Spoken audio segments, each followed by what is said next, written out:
नमस्कार, पारवे ताई रेसिपीमध्ये तुमचं सर्वांचं खूप खूप स्वागत। तर आज मी बनवणार आहे गुळ शेंगदाण्याची पोळी। ही प्रवासात पण तुम्ही बनवू शकता, कारण ही पोळी 7-8 दिवस टिकते आणि खूप चवीला खूप छान लागते। मस्त खरपूस पोळी होती गुळ शेंगदाण्याची।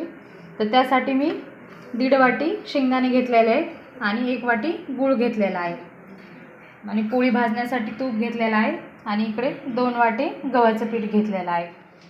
यामध्ये गव्हाच्या पिठामध्ये थोडंसं मीठ टाकणार आहे चवीनुसार आणि थोडं थोडं पाणी टाकून आता याची घट्ट कणिक करून घेणार आहे।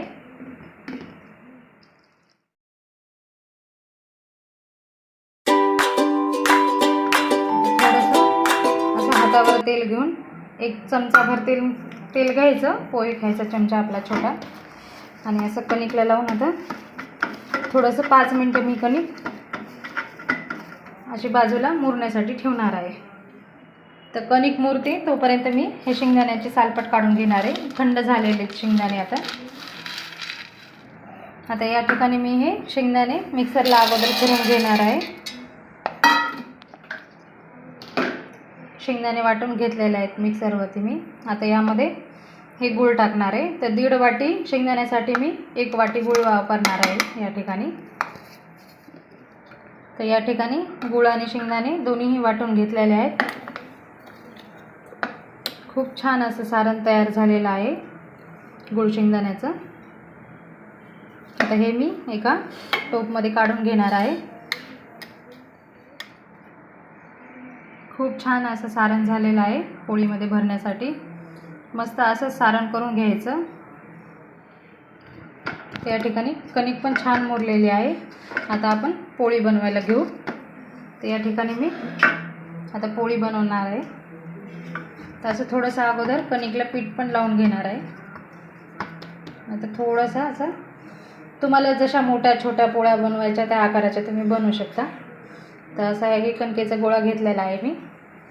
आता याला असा गोल आकार द्यायचा आणि आता हे तयार केलेलं सारण यामध्ये भरपूर भरायचं।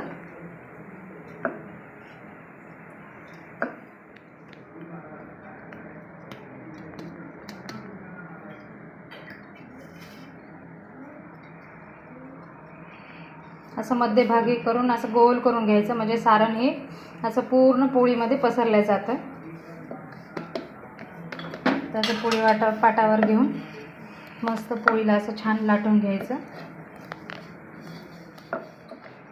या ठिकाणी पोळी लाटून झालेली आहे आणि या साईडला तवा पण गरम झालेला आहे। आता ही पोळी मी तव्यावर अशी टाकणार आहे। आता कमी गॅसवर पोळी छान भाजून घ्यायची। तर या ठिकाणी खालच्या साईडने भाजलेली पोळी आता ही दुसऱ्या साईडनं पण भाजून घेऊ। किती मस्त छान कलर आलेला आहे पोळीला।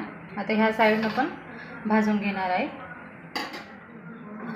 तर मस्त खालच्या साईडनं पण छान भाजलेली आहे। आता पोळीला मी तूप लावणार आहे। पोळी मस्त छान भाजल्याच्या नंतरच पोळीला तूप लावायचं, नाहीतर मग तूप करपल्यामुळे पोळी थोडीशी करपट पण लागू शकते। दोन्ही साईडने मस्त खरपूस छान पोळी भाजलेली आहे, मस्त टम्म फुगलेली पण आहे। आता ही पोळी मी काढून घेणार आहे आणि याच पद्धतीने आता राहिलेल्या पोळ्या करून घेणार आहे।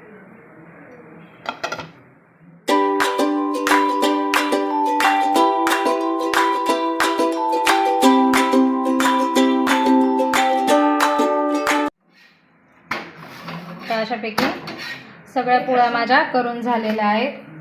तर मस्त 8 पोळ्या झालेल्या आहेत 1.5 वाटी शेंगदाण्यापासून। मस्त खरपूस अशा छान पोळ्या झालेल्या आहेत आणि सगळ्या पोळ्या माझ्या फुगलेल्या आहेत मस्त, आणि एकदम मऊ अशा लुसलुशीत बघू शकता किती छान पोळ्या झालेल्या आहेत। मी एक पोळी अशी तुम्हाला तोडून पण दाखवते। किती मस्त झालेल्या आहेत पोळ्या, किती मस्त छान झालेल्या आहेत पोळ्या। भरपूर असं याच्यामध्ये सारण भरलेले गुळ शेंगदाण्याचं। असं प्रमाण वापरून नक्की ह्या पोळ्या करून बघा। खूप छान स्वादिष्ट पोळ्या होतात ह्या।